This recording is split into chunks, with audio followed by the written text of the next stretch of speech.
Hi friends, welcome to Ponmani hotel YouTube channel. ஒரு 5 tumbler rice போட்டு, அதாவது பார்த்தீங்கன்னா 1 கிலோவுக்கு ஒரு 1/4 கேஜி கம்மியாக ஒரு 3/4 கேஜி நம்ம இன்றைக்கி வெஜ் பிரியாணி செய்ய போகிறோம். அதுவும் இலையை மேலே போட்டு சூப்பரான ஒரு தம் பிரியாணி.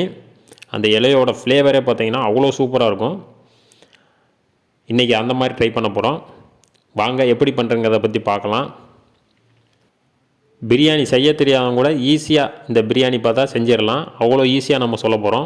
வாங்க எப்படி பண்ணுறங்கிறத பார்த்துக்கலாம். நம்ம தேவையான காய்கறி ஃபஸ்ட்டு எடுத்து வச்சுக்கலாம். 5 வெங்காயம், 5 தக்காளி, ஒரு 2 பச்சை மிளகாய் நம்ம கட் பண்ணி வச்சுருக்கோம். அப்புறம் கொத்தமல்லி, புதினா, பட்டை, கிராம்பு, ஏலக்காய். அப்போது நம்ம தேவையான காய்கறி பார்த்திங்கன்னா காலிஃப்ளவர், கேரட்டு, பீன்ஸு, உருளைக்கிழங்கு, பட்டாணி எல்லாமே எடுத்து வச்சுருக்கோம். தயிர், இஞ்சி பூண்டு பேஸ்ட்டு. இதோட அளவெல்லாம் பார்த்தீங்கன்னா வீடியோட கடைசியில் நம்ம கொடுத்துருக்கோம். அதை கூட நீங்கள் பார்த்து தெரிஞ்சுக்கலாம். இப்போ நம்ம பிரியாணி பண்ண ஸ்டார்ட் பண்ணிடலாம். இப்போ ஒரு பாத்திரத்தை வச்சு எண்ணெய் சேர்த்துக்கலாம். பட்டை, கிராம்பு, ஏலக்காய் எல்லாமே சேர்த்துக்கலாம். இப்போ கட் பண்ணி வச்சுருக்க வெங்காயத்தையும் சேர்த்து நல்லா பொன்னிறமாக வர அளவுக்கு நல்லா வதக்கி எடுத்துக்கலாம். ஏன்னா நம்மளுக்கு நல்லா வெங்காயம் நல்லா வதங்கி வரணும். இப்போது இந்த டயத்தில் நம்ம காலிஃப்ளவர் சேர்த்துக்கலாம். அப்புறம் இருக்கிற எல்லா காய்களையும் இப்போ சேர்த்து நல்லா பச்சை வாசனை போகிற அளவுக்கு நல்லா வதக்கி எடுத்துக்கலாம். எல்லாமே பார்த்திங்கன்னா காய்கறியெல்லாம் சேர்த்து ஒரு 1/2 கிலோ இருக்கும். நம்ம பீன்ஸு, கேரட்டு, பட்டாணி, காலிஃப்ளவர், உருளைக்கிழங்கு இந்த காய்கறியில் மட்டும்தான் சேர்க்குறோம். இப்போ உருளைக்கிழங்கு சேர்த்துக்கலாம். எல்லாத்தையும் நல்லா பச்சை வாசனை போகிற அளவுக்கு நல்லா வதக்கி எடுத்துக்கிடுவோம். எடுத்ததுக்கப்புறம் கொத்தமல்லி, புதினா இது 2ஐயும் சேர்த்துட்டு இதையும் நல்லா அப்படியே எண்ணெயிலே நல்லா வதக்கிடலாம். இந்த மாதிரி பிரியாணி செய்கிறது ரொம்ப ஈஸிங்க. நீங்களும் ட்ரை பண்ணி பாருங்கள், ஈஸியாக செஞ்சிடலாம். இப்போ இந்த டயத்தில் மிளகாய் பொடியும் ஆயிலே சேர்த்து நல்லா வதக்கி எடுத்துக்கிறணும். ஏன்னா அதான் நம்மளுக்கு நல்லா கலர் கிடைக்கும். இப்போது இஞ்சி பூண்டு பேஸ்ட்டு சேர்த்துட்டு நல்லா பச்சை வாசனை, அதுவோட இஞ்சி பூண்டோட பச்சை வாசனை போகிற அளவுக்கு நல்லா வதக்கிக்கலாம். எல்லாமே நல்லா வதங்கி வந்துடுச்சு. இப்போ தயிர் சேர்த்துக்கலாம். தயிரை சேர்த்து நல்லா கலந்து விட்டோடனே நம்ம கட் பண்ணி வச்சுருக்கிற தக்காளியை சேர்த்துக்கலாம். தக்காளி பார்த்திங்கன்னா ஒரு 5 தக்காளி. அப்புறம் நம்ம கட் பண்ணி வச்சுருக்கிற பச்சை மிளகாய் 2ஐயும் சேர்த்து நல்லா வதக்கிடணும். நல்லா பார்த்திங்கன்னா தக்காளி நல்லா மசிஞ்சு வரணும். இப்போ அதுக்கு தேவையான உப்பு சேர்த்துக்கலாம். உப்பு சேர்த்துட்டு நல்லா வதக்கி விடுவோம். நல்லா வதங்கி வரணும். நல்லா வதங்கி வர அளவுக்கு நல்லா வதக்கி எடுத்தாச்சு. இப்போது இதுக்கு தேவையான தண்ணியை நம்ம அளந்து வச்சுருக்கோம், அதை சேர்த்துக்கலாம். அப்படியே 5 டம்ளர் அரிசிக்கு 10 டம்ளர் தண்ணி நம்ம சேர்த்துருவோம். வெங்காயம் வதக்க ஸ்டார்ட் பண்ணும் போதே ஒரு பாத்திரத்தில் நம்ம தேவையான அளவு தண்ணியை டபுளாக எடுத்து வச்சு சுடுதண்ணி வச்சு நம்ம எடுத்து ரெடியாக வச்சுக்கிட்டோம். அதனால் நம்மளுக்கு நல்லா ஸ்பீடாக கொதித்து வந்துடுச்சு. இப்போது இந்த டயத்தில் நம்ம சிம்மில் வச்சு நல்லா பார்த்திங்கன்னா ஒரு நல்லா மசாலா நல்லா வெந்து வரணும். அதுக்காண்டி ஒரு 10 நிமிஷத்துக்கு அப்படியே விட்டுருவோம். ஒரு 10 நிமிஷம் கழித்து திறந்துட்டு நல்லா ஹை ஃப்ளேமில் வச்சு இப்போ நம்ம அரிசியை சேர்த்துக்கலாம். அரிசியை சேர்த்துட்டு நல்லா கொதித்து வரட்டும். அரிசியை உடஞ்சிராமல் மெதுவாக கிளறி விடணும். அப்படியே மெதுவாக கொஞ்சம் கொஞ்சமாக கலந்து விடணும். ஏன்னா வேகமாக கலந்திங்கன்னா அரிசி உடஞ்சி போயிடும். அதனால தான் சொல்கிறேன்.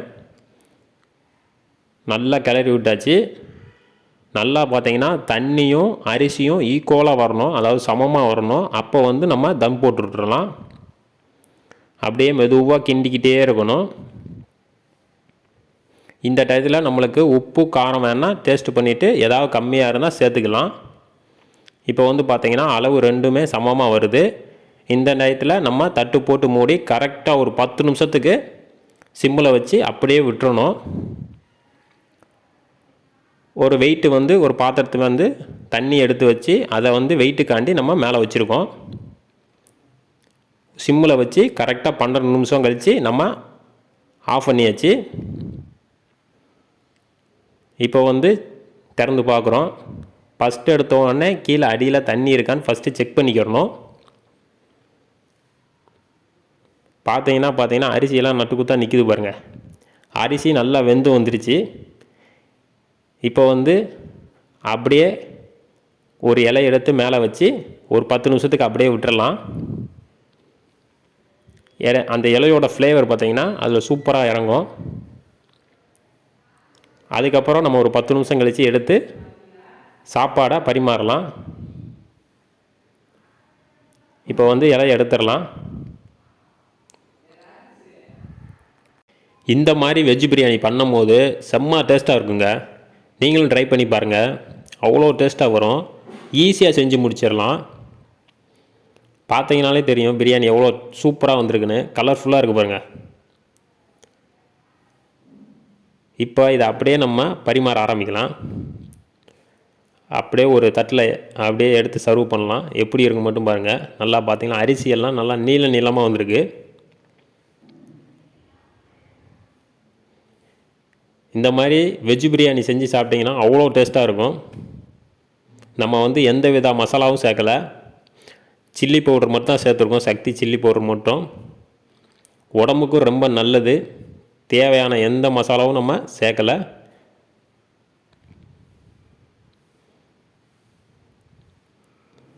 சூப்பராக ரெடி ஆயிடுச்சு நம்மளுக்கான வெஜ் பிரியாணி. எப்படி இருக்குது பாருங்கள் பிரியாணி. இந்த மாதிரி ஈஸியாக செஞ்சு முடிச்சிடலாம். பிடிச்சிருந்தா நீங்களும் வீட்டில் ட்ரை பண்ணி பாருங்கள். இந்த மாதிரி சூப்பராக வரும். நம்மளுக்கு வந்து முக்கியமான ஒன்றே தண்ணி கரெக்டாக வைக்கணும். அதுதான் நம்மளுக்கு வந்து பிரியாணி ரைஸு குலையாமல் இந்த மாதிரி சூப்பராக வரும். நம்மளுக்கு காய்கறியெல்லாம் அப்படியே முழுசாக இருக்குது பாருங்கள். கரெக்டாக வெந்து வந்திருக்கு. பிடிச்சிருந்தால் லைக் பண்ணுங்கள், ஷேர் பண்ணுங்கள், சப்ஸ்கிரைப் பண்ணுங்கள் ஃப்ரெண்ட்ஸ்.